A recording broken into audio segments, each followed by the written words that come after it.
programa Câmara em Debate é a oportunidade de você, cidadão, conhecer o novo perfil da Câmara de Vereadores de Maceió. Ela mudou, ficou muito mais representativa, o que naturalmente lhe dá a oportunidade de conhecer todos e todas também através das nossas entrevistas. No programa de hoje, estamos recebendo o vereador João Catunda, ele que foi eleito pelo PSD, está em seu primeiro mandato. Vereador, estamos dando a oportunidade para todos que passam por aqui falar com as próprias palavras quem eles são. Quem é João Catunda? Primeiro, agradecer a oportunidade, Marcos, de a gente estar conversando aqui na Câmara.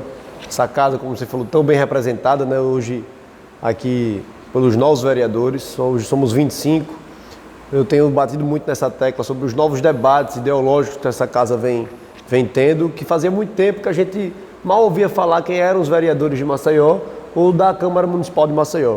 E essa cara nova que a Câmara tem hoje, ela tem passado uma credibilidade muito grande da gente como casa, como Câmara, para a população.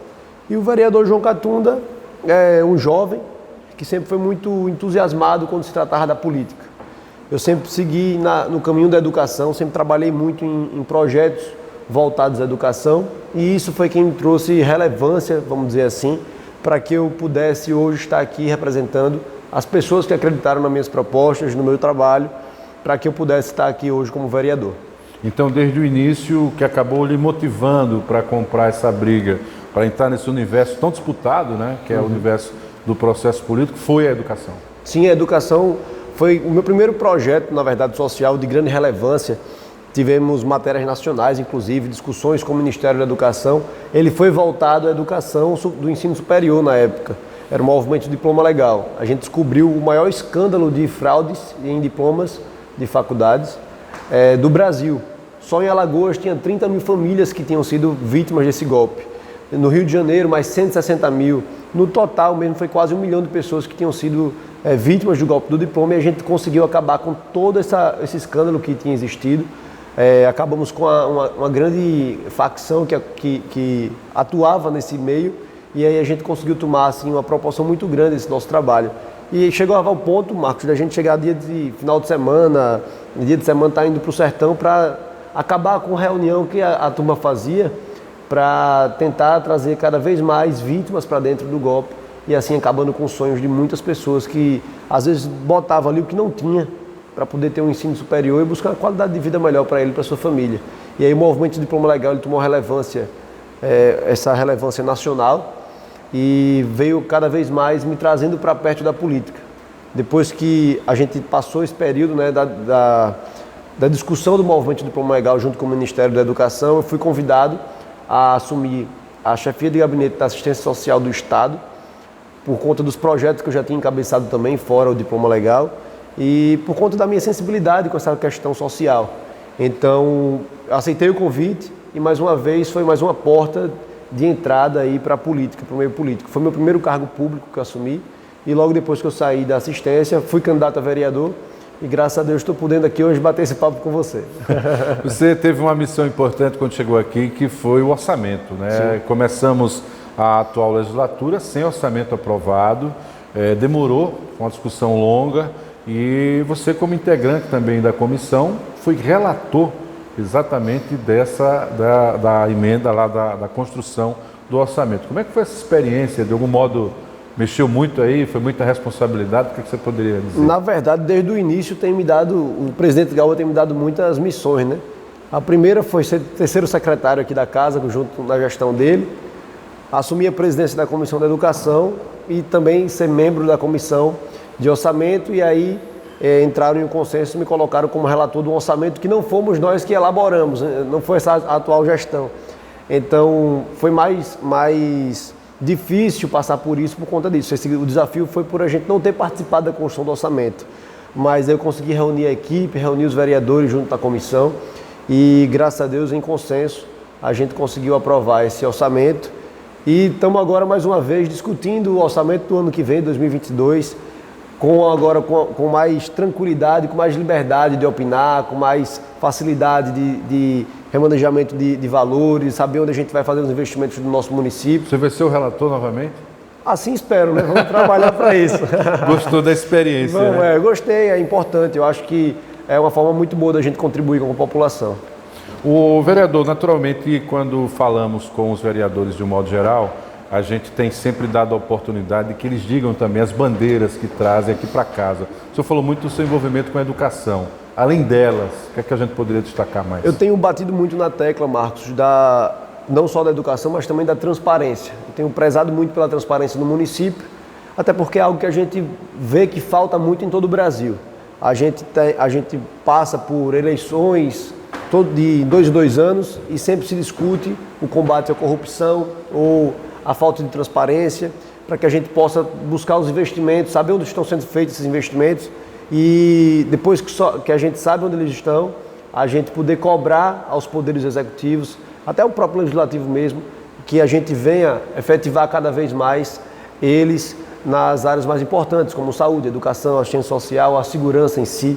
Mas você sabe, você me acompanha, a educação para mim é a minha bandeira principal. É algo que eu venho sempre lutando. Até então a gente estava discutindo na semana passada o rateio da sobra dos 25% constitucionais que o município de Maceió não vai atingir esse ano.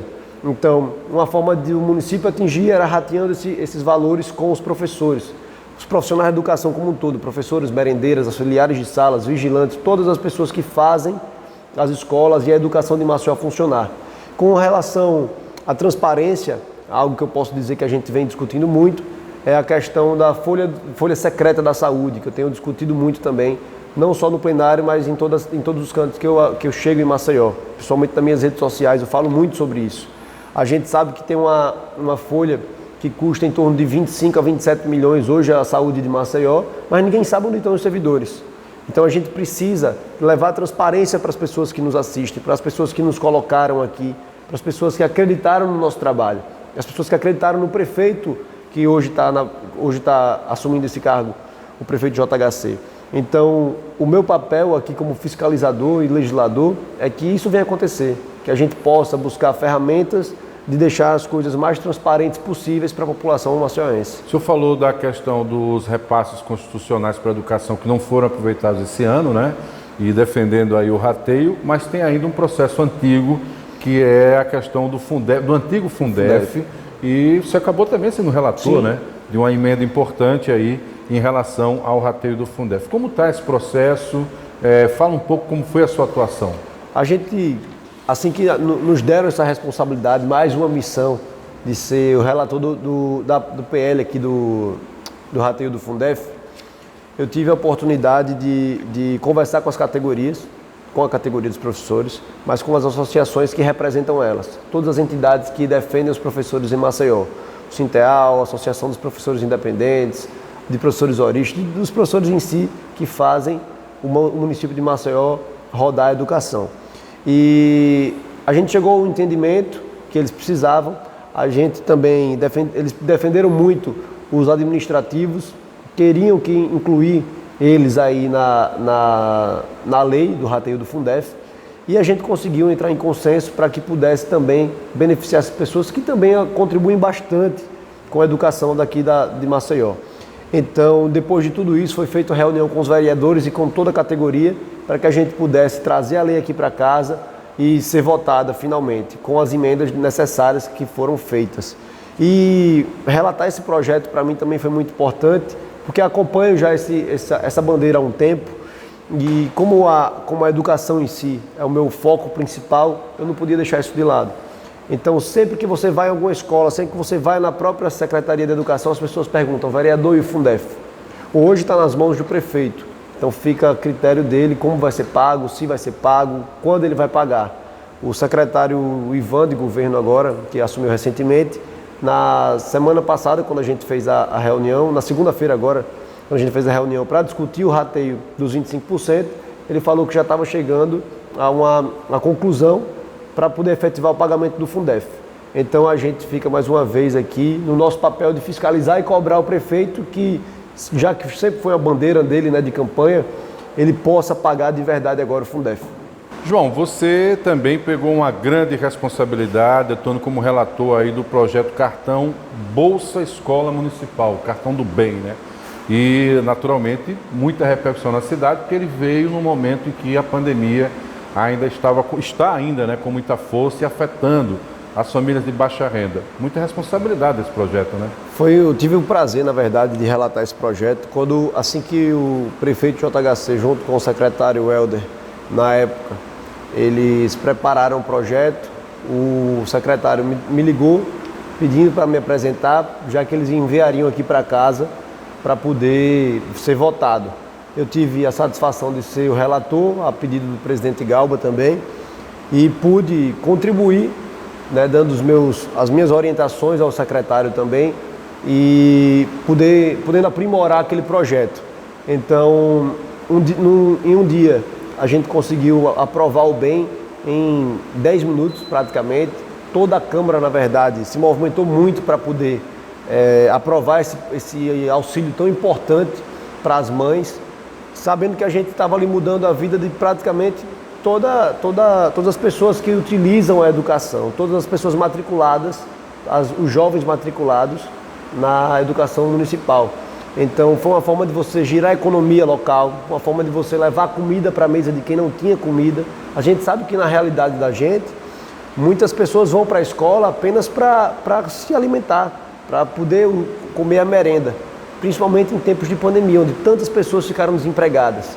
E então, para mim, foi uma satisfação imensa relatar o bem, poder contribuir com a construção do Bolsa Escola Municipal, e hoje vejo muitas pessoas que fazem uso do recurso que chegam para elas, agradecer a mim, agradecer a gestão por conseguir levar aquilo ali que foi tão importante, que às vezes para a gente é tão pequeno, mas para quem não tem é algo muito importante dentro de casa. Eu tive a oportunidade de acompanhar parte da atuação da Comissão de Educação na visita às escolas, principalmente no processo de articulação e construção do retorno das aulas. Qual foi a realidade que o senhor encontrou nas unidades? Chegaram a ser, assim, Marcos, ambientes muito tristes. Você entrar numa escola e ver a escola se degradando ali por falta de manutenção. Você vê a escola faltando, às vezes, com parede rachada, parede caída.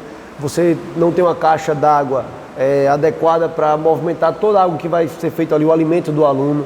Você não tem estrutura física necessária para receber as crianças, os jovens, e até para o próprio professor poder trabalhar, ter dignidade dentro do seu trabalho, poder levar o que ele tem de melhor ali para os alunos. Ele precisa daquela estrutura também. Infelizmente, a gente não encontra isso na rede pública municipal aqui em Maceió. São 143 escolas, entre escolas e CMEIs, né, as creches.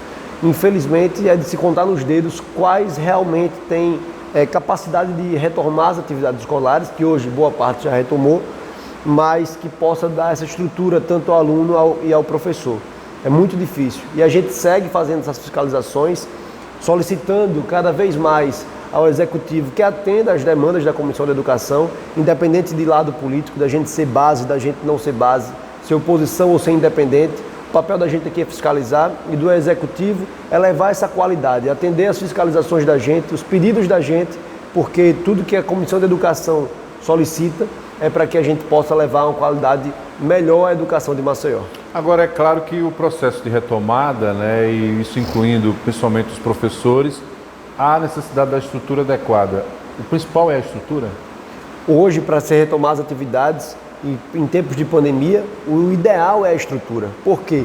Porque a gente precisa ter um ambiente totalmente preparado nesse tempo de Covid para poder receber os alunos e os professores com segurança, para que amanhã a gente não tenha contaminação dentro da sala de aula, contaminação dentro da escola, a gente ter problemas com profissionais mais velhos, que a gente sabe que, infelizmente, tem muito ainda na gestão, na sala de aula, e que não tem a mesma saúde que eu tenho, que um outro jovem tem, que outras pessoas têm. E a gente não pode colocar esse profissional em risco. Então, a gente precisa muito ter a estrutura adequada para que possamos retomar de forma presencial 100% das atividades educacionais aqui no nosso município. Em alguns pronunciamentos, o senhor enfatizou muito a necessidade de vacinação para os profissionais. Hoje ela já é uma realidade. Dá segurança para o retorno das aulas? Eu acredito muito na vacinação. Eu acho que, para a gente que não tinha nada, nós íamos discutir aí, falar sobre Covid, falar sobre a pandemia, sobre a Covid-19 do ano passado para cá, do início de 2020 até agora. Vamos fazer 2 anos em março de 2022. Então a gente não tinha nada no começo da pandemia. Todo mundo sem saber como era que ia tratar isso, como é que a gente ia discutir, como é que a gente ia se precaver, se prevenir do vírus. E hoje já temos aí vacinas, né, que graças a Deus Maceió tem sido um exemplo nisso. A gente tem as pessoas têm se vacinado cada vez mais como uma forma de se prevenir e de combater o Covid. Então eu acredito que a vacinação pode sim ser uma porta de entrada para que a gente volte às atividades educacionais. Pela realidade que o senhor encontrou, pela realidade da discussão que você encontra aqui na casa, qual é a perspectiva de construção aí desse relacionamento executivo, legislativo, para que a cidade possa ter um bom andamento, uma boa vivência em sociedade também? Para quem me conhece e quem me acompanha, Marcos, sabe que eu sou muito chato com relação a isso.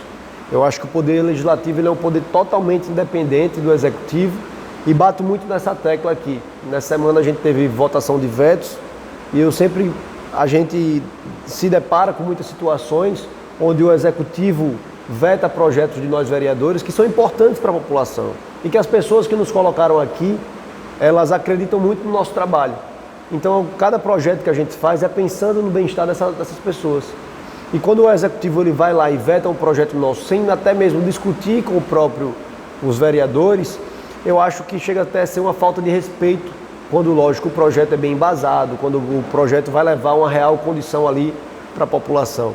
Então, eu sou muito da linha de que o executivo e o legislativo eles têm que caminhar em conjunto para poder beneficiar a população, mas partindo do princípio que nós somos fiscalizadores, legisladores, estamos aqui para fazer tudo isso e cobrar cada vez mais do executivo, mas com a nossa independência, que a gente possa tomar as nossas decisões e independente dos vereadores estarem na bancada, não estarem na bancada, serem independentes ou serem oposição, ter a sua independência institucional, Câmara independente da Prefeitura de Maceió, e assim tenho certeza que Maceió ganha muito mais. Em boa parte da questão que envolve os vetos, né, pelo menos a construção que é feita pela Procuradoria envolve aí aspectos jurídicos.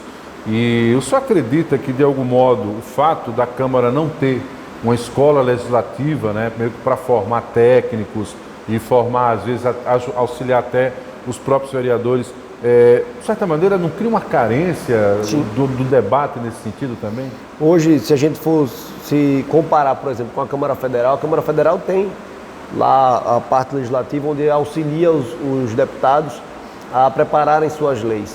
A Câmara hoje precisa muito, sim, da formação desses técnicos. A gente precisa dessa mão de obra mais qualificada, até porque a gente está tratando de leis que vão ser aplicadas ao nosso município. O nosso papel como legislador, um dos papéis mais importantes que tem aqui nessa casa. Então, a partir do momento que a gente elabora algo com uma qualidade melhor, você vai levar esse serviço lá na ponta para o usuário da saúde, da educação, do serviço público como um todo, com uma qualidade muito melhor também. Então, aqui é onde se iniciam as coisas. Então, a gente precisa muito que essa escola legislativa ela possa se tornar realidade aqui na casa. É um compromisso que eu tenho com o presidente Galba de contribuir com a construção dessa escola. Provavelmente agora no ano de 2022 a gente deva estar discutindo e colocando ela em prática para finalmente tornar realidade, para dar esse auxílio ainda mais aos nossos colegas vereadores aqui e poder levar as nossas leis para que finalmente o executivo possa aceitar, acatar as nossas leis e não só vetá-las. Como é que é o seu contato com a sua base, né? Com os eleitores, com as pessoas que de algum modo ajudaram a chegar até aqui? É rede social? O senhor vai pessoalmente? Como é que funciona essa interatividade? Eu hoje faço das duas formas, Marcos. Eu atendo muitas pessoas pessoalmente, faço questão de sempre estar nas comunidades, escutar as carências de cada uma delas. Eu sempre bati muito nessa tecla de voltar nos locais que me abraçaram, que me acolheram e que me deram a oportunidade de estar aqui. Até porque a gente tem, infelizmente, aquele costume de você chegar em época de eleição e as pessoas falarem: ah, o vereador veio aqui pedir o voto, mas nunca volta aqui. Eu fiz questão de fazer o inverso. Primeiro, assim que ganhei a eleição, fui em bairro para poder agradecer o voto que me deram.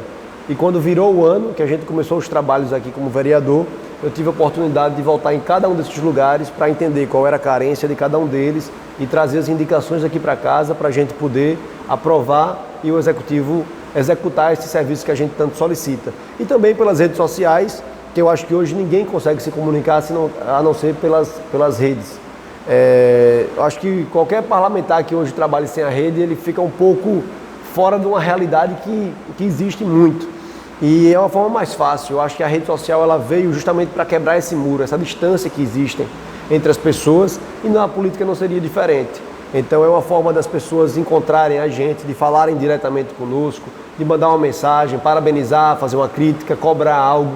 E aí, assim, a gente poder ter contato com a população e trazer resultados mais efetivos para elas. Obviamente, quando se chega numa casa tão plural, né, e com tantas ideias efervescentes, a possibilidade de apresentação de projetos, trazer bandeiras para cá. O senhor já conseguiu emplacar algum projeto importante que queira destacar? Qual seria? Além das relatorias dos projetos que a gente já discutiu aqui, como o orçamento e o Bolsa Escola Municipal, eu também trouxe um projeto que foi vetado, infelizmente, pelo prefeito, que foi a retomada das atividades escolares. Foi o meu primeiro projeto, na verdade, apresentado aqui na casa, assim que eu assumi como vereador. Foi vetado, mas quando o veto veio aqui para a gente discutir, a gente já tinha conseguido trazer as atividades de volta sem precisar da aprovação do projeto. Então eu considero como uma vitória, porque antes de todo o trâmite a gente conseguiu montar uma força-tarefa em paralelo e trazer as atividades escolares a sua retomada, né? Fora isso, também tivemos agora um projeto que está para ser derrubado o veto também na próxima semana, que a gente pede para que os hospitais comuniquem ao Ministério Público, aos pais de jovens e crianças e até aos conselheiros tutelares, todo jovem que der entrada em hospitais públicos ou privados com sintomas de uso de drogas ou de bebida alcoólica, para que a gente possa buscar uma política, né, Marcos, de combate a isso, para que os jovens evitem cada vez mais estar se envolvendo com esse tipo de coisa e a gente possa buscar ele, trazer ele de volta para aquele caminho mais correto dentro da educação e trazer uma nova realidade. Vereador João, o senhor conhece a realidade das escolas que já existem, acompanhou algumas com problemas, inclusive CMEIs, né, que são creches também, e há ainda situações de escolas que precisam ser construídas, já que a cidade cresce, se expande muito para a parte alta da capital e muitas vezes são entregues conjuntos habitacionais, né, muito densos, mas sem nenhum equipamento no entorno, nem posto, nem escola. Isso é uma discussão que a Câmara pode entrar, né? É uma discussão que, na verdade, eu já venho fazendo há algum tempo, já tenho trazido há um tempo. É lei, né? Todo equipamento público entregue de moradias, ele tem que ter um espaço para você colocar ali um posto de saúde, uma creche, uma escola, um CRAS, um CREAS. E hoje em Maceió a gente tem crescido bastante. Maceió tem se expandido cada vez mais com esses programas habitacionais. Você pegar um programa habitacional, um conjunto habitacional hoje muito grande é o Parque dos Caetés lá no Benedito Mendes. E não tem nada disso, você não tem uma creche, não tem uma escola, não tem um posto de saúde e acaba dificultando o convívio das pessoas, a vivência das pessoas naquele local. E elas acabam tendo que se deslocar para locais muito mais distantes para poder ter um atendimento, para o filho ter acesso à educação. E, por incrível que pareça, Maceió hoje tem uma carência de 30 creches para você poder atender todas as crianças que hoje precisam. Dá em torno de 6.500 crianças. O município de Maceió ganhou agora do governo do estado 15 creches. E até hoje, o prefeito JHC, nem o secretário Helder se mostraram ter interesse em ganhar essas creches, sem ter custo algum na construção.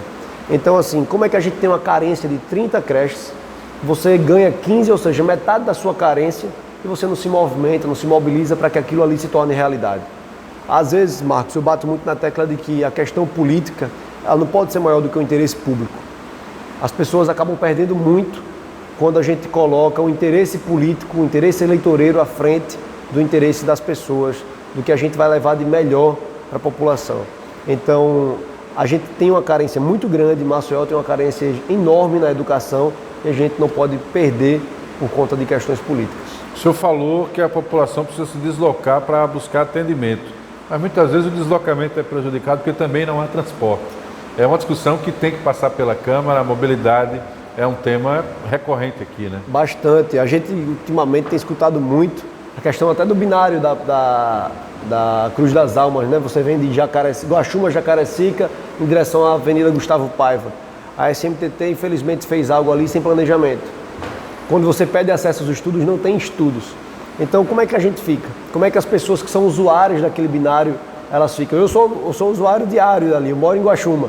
Então, você fica numa situação muito complicada.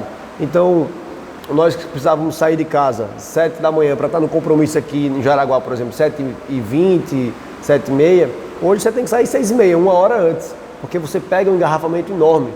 Mas isso é fruto de algo feito sem planejamento e mal executado, se é que esse planejamento existe. Então, a mobilidade urbana em si, ela é um tema que precisa ser visto aqui na casa com muito cuidado, até porque Maceió não é uma cidade planejada. Então, nós temos muitas gambiarras, né, no meio da rua que a gente encontra, que acaba atrapalhando ao invés de estar vindo como solução. Vereador João Catunda, gostaríamos de agradecer sua presença no programa Câmara em Debate.